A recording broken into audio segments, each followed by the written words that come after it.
po meron po tayong tunay na Kristo, yung kapayapaan. Kahit ano po ang dumating, hindi kayo magiging anxious or hindi kayo magiging parang hindi kayo mapakali, hindi kayo kalmado. Hindi po ganon ang nararamdaman ng may tunay na Kristo.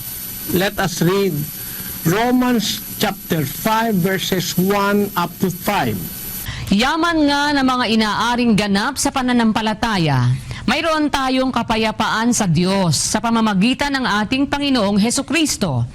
Sa pamamagitan din naman niya ay nangagkaroon tayo ng ating pagpasok sa pamamagitan ng pananampalataya sa biyayang ito, na diyan ay nagsisilagi tayo at nangagagalak tayo sa pag-asa ng kaluwalhatian ng Diyos. At hindi lamang gayon, kundi naman nangagagalak tayo sa ating mga kapighatian, na nalalamang ang kapighatian ay gumagawa ng katiyagaan. Pakita mo yan, kapatid, ano? Ang sabi ni San Pablo sa mga tunay na Kristiyano, meron tayong kapayapaan sa Diyos sa pamamagitan ni Kristo. At sabi niya, sa pamamagitan ng pananampalataya, nagkaroon tayo ng pagpasok sa biyayang ito, dun sa kapayapaan.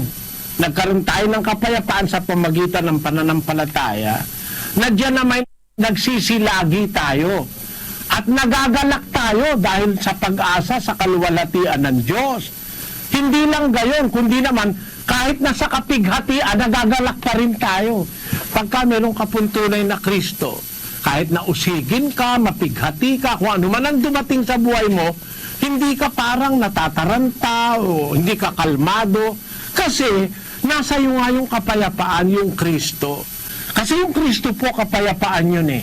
Pag meron kang Kristo sa buhay, pag dumadating ang tribulation, nagagalak ka pa eh. Bakit ang tanong nyo bakit kayo hindi kalmado? Ba't kayo, kasi wala po kayong natatanggap na tunay na diwa ng kapayapaan na galing kay Kristo. Basahin po natin ang 14:27 ng 1. Ang kapayapaan ay iniiwan ko sa inyo. Ang aking kapayapaan ay ibinibigay ko sa inyo. Hindi gaya ng ibinibigay ng sanglibutan ang ibinibigay ko sa inyo. Huwag magulumihanan ang inyong puso, ni matakot man. Tingnan nyo, pag may kapayapaan ka, hindi ka magugulumihanan, hindi ka rin matatakot. Alin yung kapayapaan? Yung kapayapaan ko, binibigay ko sa inyo, sabi ni Kristo. Hindi gaya ng ibinibigay ng sanlibutan, ang ibinibigay ko sa inyo.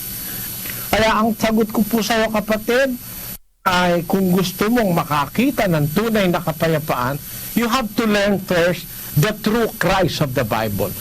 Meron kasing tunay na Kristo at merong bulaang Kristo, lalo na sa ating panahon.